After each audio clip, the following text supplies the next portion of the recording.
All right, we're going to finish this. Now we're going to finish this. This is this being where we heck we're at 10-2 on 339. And it was all that whole exercise was mostly just about, oh no. Oh, I'm sorry. I still got to do the payment form. Here I was thinking I was going to finish the whole thing, but I'm actually going to have to deal with the payment form. The payment form has got a lot of code in it. A lot of code, like look at that, all that code. So what I'm going to do is I'm going to kind of put the code, I'm going to put in some code. First of all, I'm going to talk about the code, pause the video, put the code in, and unpause the video and show you the effect of the code. That's kind of what I'm going to do with that. All right. So so hold on to your hats here. So, but first of all, I'll remind you that this form, pretty useless. Once I click on the select payment, none of this stuff does anything. Well, I guess the cancel does something because I think I set that as a property, but basically, you know, none of this stuff is being populated. So we want to fix that.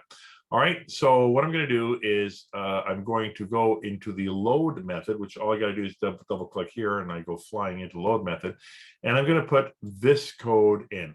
So I'll be right back. He says. What I liked about this code is that this is sort of like the accumulation of like the best of. So first of all, what we're doing here is we're taking that list box and we're populating it with these values of Visa, MasterCard, American Express. We're also assuming the person hasn't picked any of them. That's going to take care of this part here. It's going to populate that part. The next thing we're doing, if I can get back, is we're creating a string of months, which is kind of like hard-coded, with, by the way, that first thing being select month.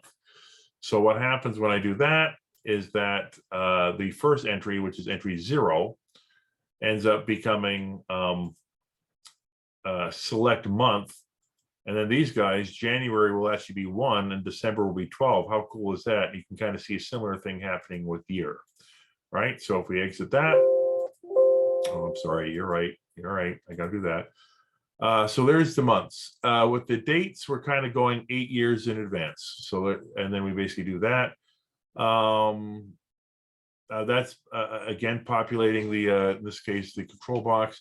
And then we basically select, again, assume that the person's looking at 0. So looking at the first row. So that was all that was going on there. Let's see what's happening in here. So in here, the click is going to validate data. And of course, I can't do that yet because I have to do the validate data. So I'm going to basically do the validate data. And should I do the save data too? Yeah, I'll do the validate and the say. No, I'll just do the validate first. I'll do the validate data first. All right, here we go. All right, so now I've just added the validate data. So the first thing it's doing is it's checking to see is the credit card radio button checked. If it is checked, then it goes through and it makes sure that I've actually selected a credit card, make sure that there's actually a number in the credit card. It makes sure that there's an appropriate month. It makes sure that there's an appropriate year. So let's check this thing out. And let's go select payment. So right now, if I try to say, this looks good, it's going to say, whoa, whoa, whoa, you got to have a credit card number, dude. So I put in my credit, oops, modal. I put in my credit card number. And then it's go, and by the way, validations would be awesome there. I'm going to go, okay. And then it's going to go, oh man, you got to have a month. It's like, okay, good point. I'm going to pick a month. Then I'm going to go, okay. Then it's going to, you got to pick a year. And as you might imagine, if I go okay at this point, it should be happy, right? Or at least it's not doing anything yet, but it'll be cool when it gets further. Now the other option is if I go build a customer, then it doesn't do any of that. It just sort of just goes straight to the whatever the next phase is, which I haven't coded yet. All right, so our next step really is so that was the what was that? That was the validate. So save data, can I do that one with the stuff I have? I think I can. It's mostly just loading. Yeah, it's mostly just loading stuff. And then not leaving yet though. So I think we're good. So I'm going to do the save data next.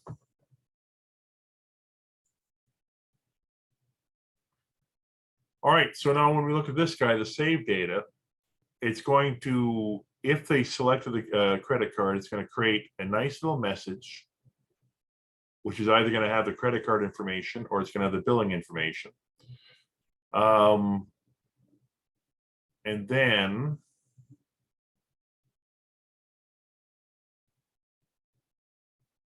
it's going to throw that message into the tag and basically say everything is good.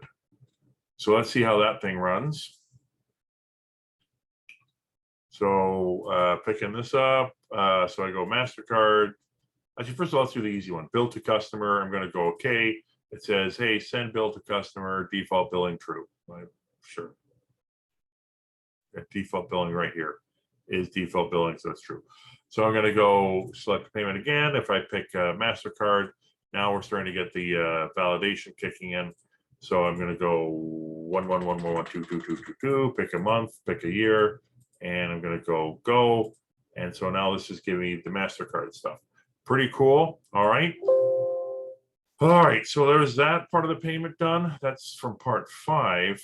What is this guy? This is billing change. So if it's billing, okay. So the rest of these things, this is kind of neat, actually. And one of the reasons I want to do this, in fact, I can do this now, I think. I think I got all the code in here, right? So I got the it's valid data. I've got the save data.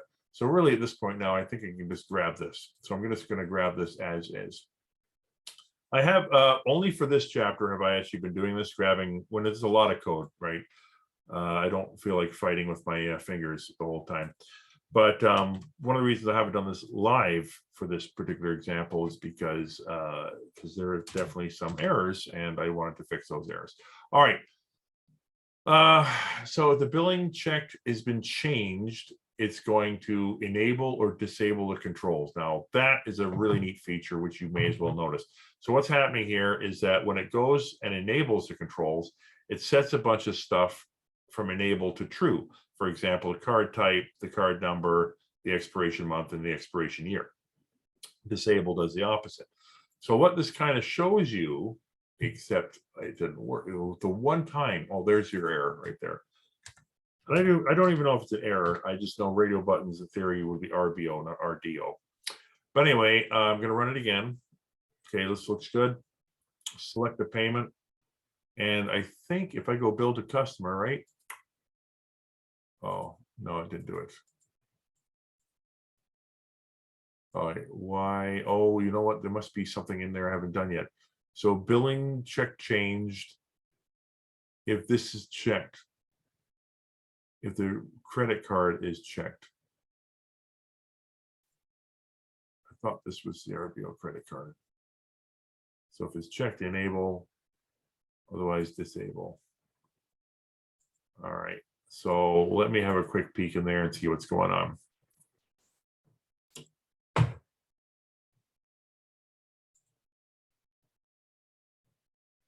After I pause the recording. All right, I'll admit, can't figure out what I did wrong. I'm wondering if maybe,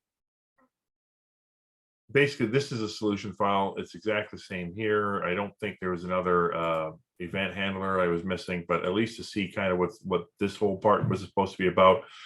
Back over to select payment. When you're at credit card, all this stuff makes sense. When you're at billing, they're now all disabled, and that's kind of what's going on here. So when you basically, if this has been checked, you enable controls, otherwise you disable controls. It checks this every single time. I go back and forth from one of these because it's only firing on the event of it being checked. So anyway, there you go. And I think that is now the end of that particular question 10.1. Finally, that was a 4-parter. And I think what we're going to do now is I will attempt to do 10.2 before I basically pass out. That's what I'm going to do. All right. So so there you go. And the best way, honestly, to try and learn this stuff, don't necessarily copy and paste like I just did with this last little set here, but at the same time, though, if you understand the code, then there's no point just typing for the sake of typing, right? Sort of, you know, as you type, explain what to yourself what this code is actually doing. And this gets more complicated right now because we've got 2 forms moving around. Can you imagine applications that got 10, 11, 50 forms, and how each of these all work together? It is quite something. All right, so we'll see you at 10:02.